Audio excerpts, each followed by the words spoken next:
नमस्कार दोस्तों, मैं आप सभी के लिए वाई एस नर्सिंग एकेडमी की तरफ से class number 7 KGMU and UPSC और ESIC नर्सिंग ऑफिसर के लिए बहुत ही अच्छे क्वेश्चन आपके सामने लेके आया हूँ। तो क्वेश्चन को ध्यान से पढ़ें और अपनी नोटबुक में क्वेश्चन को नोट ज़रूर कर लें, क्योंकि ये क्वेश्चन आपके लिए बहुत ही इम्पोर्टेंट साबित होने वाले हैं। पिछली वीडियो की मैं आप लोगों से थोड़ी सी माफ़ी चाहता हूँ, जो हमारी क्लास नंबर 6 थी। वीडियो अपलोड होने के बाद पता नहीं उसमें कैसे थोड़ी सी आवाज़ में जो वॉइस थी वो थोड़ी कट हो गई, लेकिन वीडियो पर कंसंट्रेट करें क्योंकि वीडियो के अंदर क्वेश्चन बहुत ही अच्छे अच्छे हैं। उस वीडियो को मैंने दोबारा इसलिए कट नहीं किया क्योंकि वो वीडियो में क्वेश्चन अच्छे हैं। तो प्लीज़ क्वेश्चन को ध्यान से पढ़ें और अभी जो नई क्लास नंबर 7 है अभी उसको ध्यान से देखें। तो चलिए बगैर देरी किए क्वेश्चन की शुरुआत करते हैं। Health survivor and development committee is also known as. Question ने हमसे पूछा है जो हेल्थ सर्वाइवर डेवलपमेंट कमेटी है वो किसने दी थी, किसने उसका नाम दिया था, किसने स्टार्ट की थी वो। तो ये क्वेश्चन बड़ा इजी क्वेश्चन, जो हमारे बोहरे कमेटी थी, बोहरे कमेटी ये जो चड्डा कमेटी है, श्रीवास्तव कमेटी है, मुखर्जी कमेटी है, ये कमेटी बहुत सारी हैं जो हेल्थ को सर्वाइव करती हैं, लेकिन जो हेल्थ सर्वाइव जो डेवलपमेंट कमेटी थी वो बोहरे ने दी थी। Question number 2, what is complication of O2 therapy higher and premature child. यानी कि जो O2 थेरेपी होती है उसके साइड इफ़ेक्ट भी होते हैं, यानी कि उसकी टॉक्सिसिटी भी होती है। जो O2 थेरेपी होती है उसकी टॉक्सिसिटी भी होती है, और ये हायर टेम्परेचर इन चाइल्ड यानी कि बच्चों में मोस्टली दी जाती है। तो क्वेश्चन को ध्यान से पढ़ें, आंसर आपके सामने है A, B, C और D।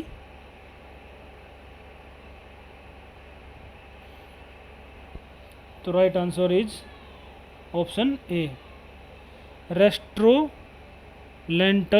फाइब्रोप्लेसिया। और मैं आपकी जानकारी के लिए बता दूं कि जो O2 थेरेपी होती है उससे हमेशा कई बार टॉक्सिसिटी हो जाती है। जैसे कि अगर किसी बच्चे को 50% से ऊपर, उसको ज़रूरत 30% की है और आप उसे 50% से ऊपर आप O2 थेरेपी दे रहे हो 48 आवर के अंदर, तो पेशेंट में ड्राई सिंड्रोम देखने को मिलते हैं। और ड्राई सिंड्रोम देखने को मिलेंगे तो पेशेंट को रेस्ट्रोलेंटल फाइब्रोप्लेसिया हो सकता है। Right answer is A। तो next question, question number 3, the nurse is assessing a 32 years old patient with otosclerosis. The nurse should be aware that the patient hearing loss.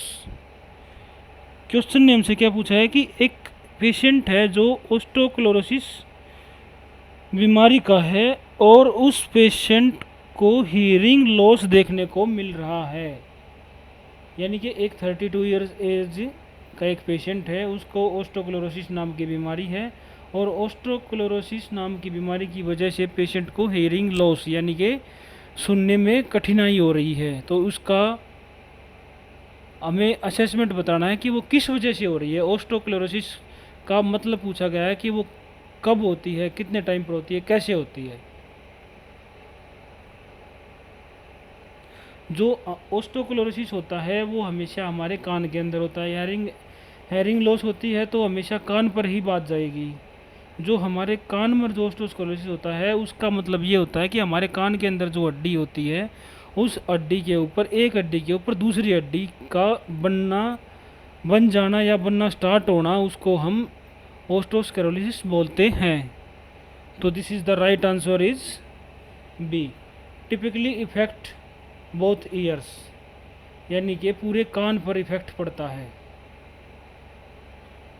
इसीलिए पेशेंट को हेयरिंग लॉस होता है। तो चलिए next question, question number 4, who gave theory of intrapersonal relation.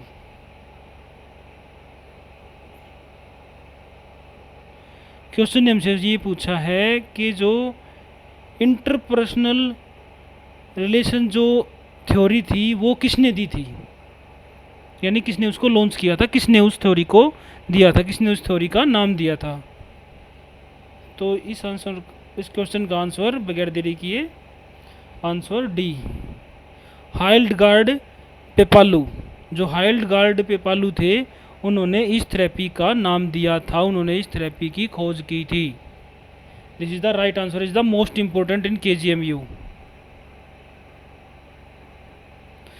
Next question, question number 5। This is the best और most important question in KGMU और best to best ESIC। Question है which of the following drug used in ADHD except, यानी कि accept का question है, कौन सा नहीं है, इनमें से कौन सी दवाई ADHD में नहीं देते। तो पहले मैं आपको ADH का मतलब बता देता हूँ। ADH की फुल फॉर्म होती है attention deficit hyper activity disorder, यानी कि attention deficit hyper activity disorder, ये ADH की फुल फॉर्म होती है। और ADH में हम कौन सी दवाई नहीं देते ये पूछा गया है। इनमें से 3 दवाई ऐसी हैं जो हम ADHD में दे सकते हैं, लेकिन एक दवाई ऐसी है जो उसमें हम नहीं दे सकते। तो this is the right answer is D answer कैसे है, जो ADHD का जो पेशेंट होता है उसके अंदर हम मोस्टली जो सबसे बेस्ट जो ट्रीटमेंट होता है वो मेथाइल फेंडिडेट होता है, लेकिन हम इसके अंदर एटोमोक्सिटाइन भी यूज़ करते हैं, डेक्सो एफेंटामाइन भी यूज़ करते हैं, डेक्स्ट्रो एफेंटामाइन, लेकिन जो बेंजोडापाइन जो होती है उसका यूज़ हम नहीं करते हैं, क्योंकि ADHD का जो पेशेंट होता है वो रेस्टलेसनेस होता है, और उस पेशेंट में कभी भी हम नींद की दवाई यूज़ नहीं करते हैं।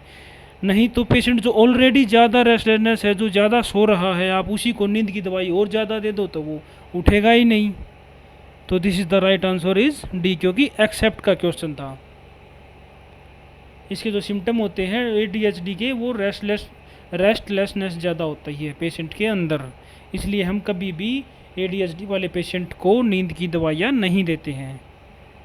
Next question, question number 6।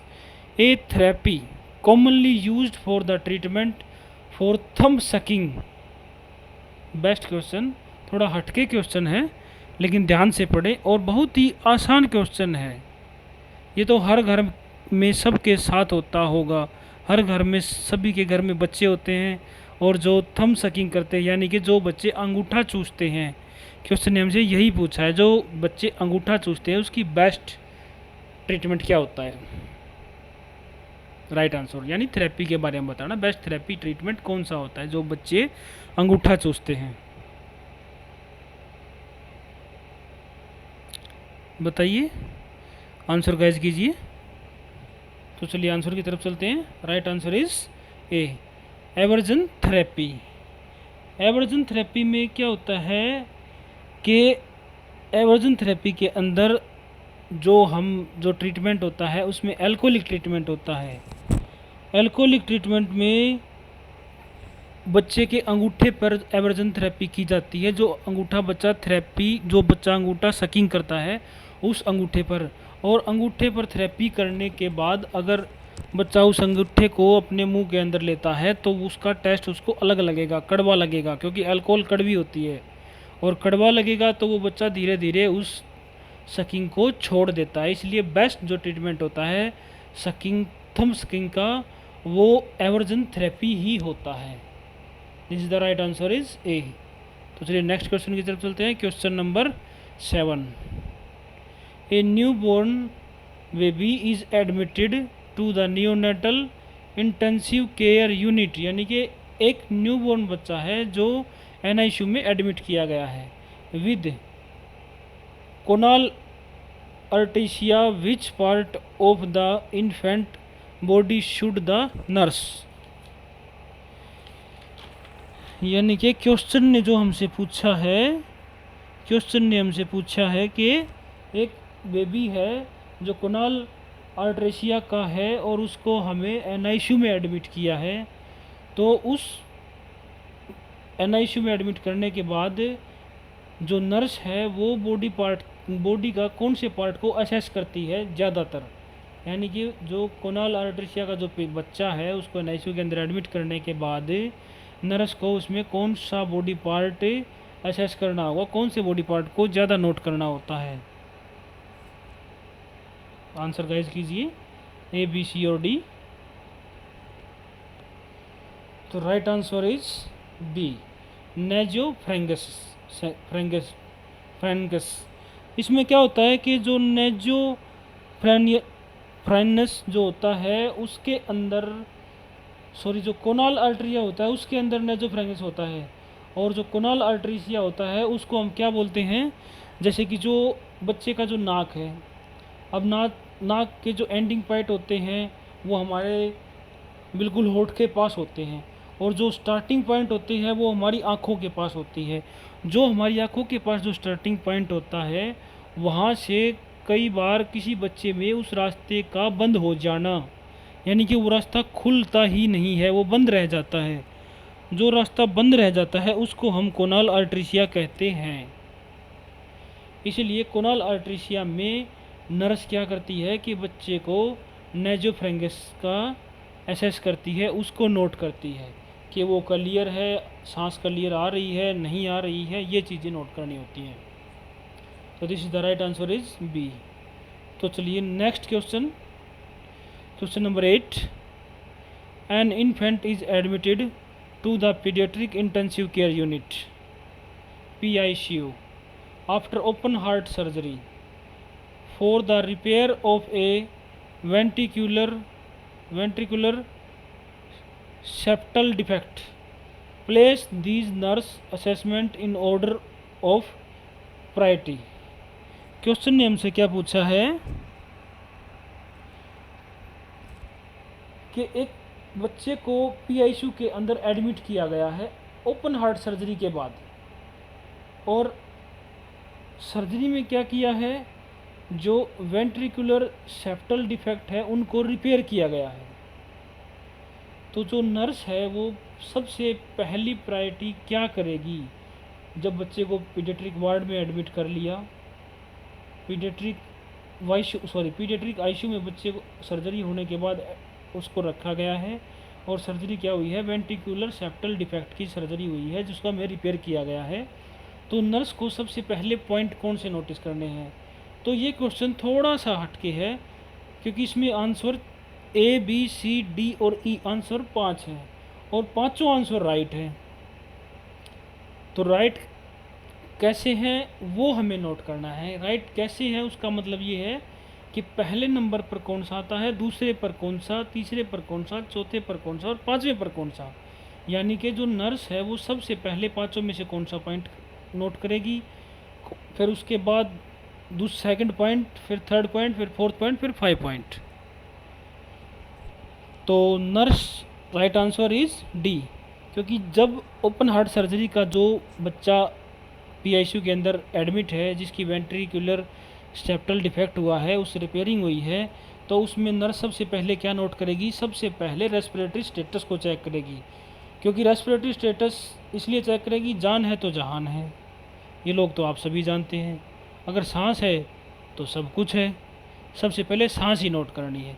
सांस अगर अच्छे से चल रही है, रेस्पिरेटरी स्टेटस बिल्कुल ठीक है, उसके बाद नर्स हार्ट रेट चेक करेगी, और उसके बाद जहाँ पर सर्जरी हुई है, जो ऑपरेटिव साइट है, यानी कि जो हम हार्ट के साइड जहाँ पर सर्जरी हुई है, फिर उस पॉइंट को नोट करेगी। और चौथे नंबर पर नोट करेगी इंट्रावेनस कैथेटर, यानी कि जो कैनुला वगैरह लगा हुआ है उसको चेक करेगी। और सबसे लास्ट में यूरिन आउटपुट चेक करेगी, क्योंकि यूरिन आउटपुट इतना मायने नहीं रखता है, पहले सांस मायने रखता है, हार्ट रेट मायने रखती है, और उसके बाद जो ऑपरेशन वाली जो साइट है वो चेक करते हैं, उस सबसे लास्ट में यूरिन आउटपुट चेक करते हैं। तो बहुत ही इम्पोर्टेंट और मज़ेदार क्वेश्चन था, क्वेश्चन को नोट करना। तो चलिए next question, question number 9।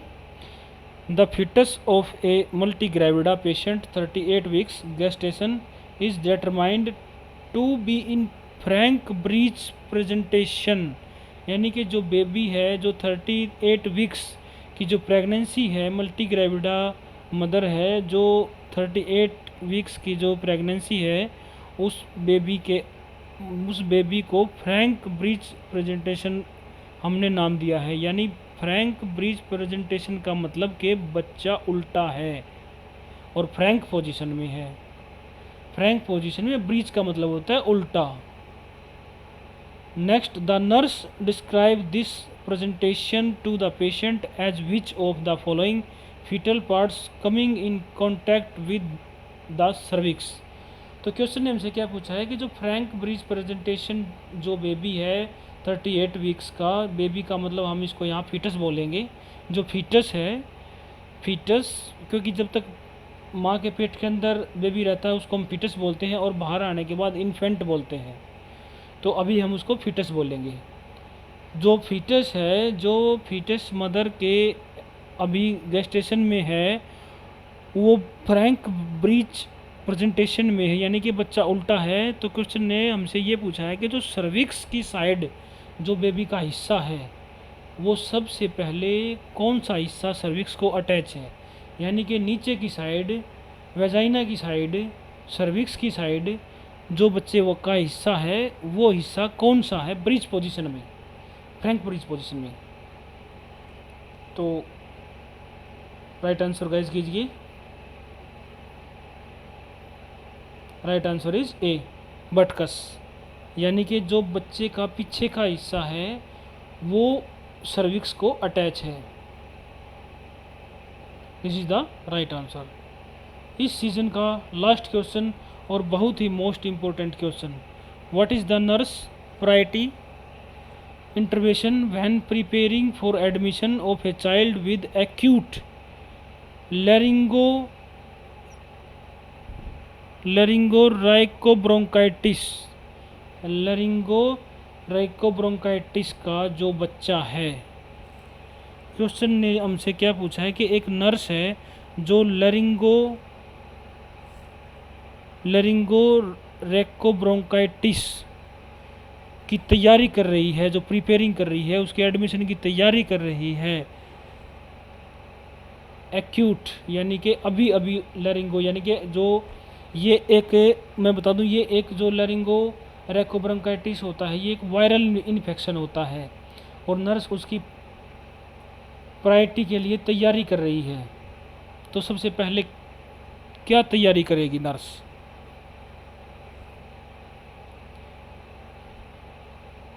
Which one is the right answer? Question थोड़ा हटके है, आपको थोड़ा सा क्वेश्चन को समझना पड़ेगा। आप गूगल स्टूडेंट है, हमारे गूगल स्टूडेंट, तो इस क्वेश्चन को जो लैरिंगोरेकोब्रोंकाइटिस है, इसको थोड़ा सा गूगल पर सर्च करके पढ़ो इसके बारे में पूरा, क्योंकि जब तक क्वेश्चन के बारे में आप एक साइट के बारे में पूरा नहीं समझोगे तब तक आप अच्छे से क्वेश्चन को डिफाइन नहीं कर सकते हो। लेकिन कुछ मैं आपको समझा रहा हूँ, क्योंकि अभी अपने पास थोड़ा सा टाइम कम है, क्योंकि एग्ज़ाम नज़दीक आने वाला है। तो प्लीज़ क्वेश्चन को ध्यान से पढ़ें। तो right answer is C, place a tracheostomy set at the bed side. जो ट्रैकोस्टोमी सेट है वो बेड साइड पर, बेड के साइड में रखना होता है। This is the right answer is C. ये इस सीज़न का लास्ट क्वेश्चन था। अगली जो 8th सीरीज़ जो हम आपके लिए लेके आएंगे बहुत ही बेस्ट सीरीज़ होगी, और इन क्वेश्चन को ध्यान से पढ़ना।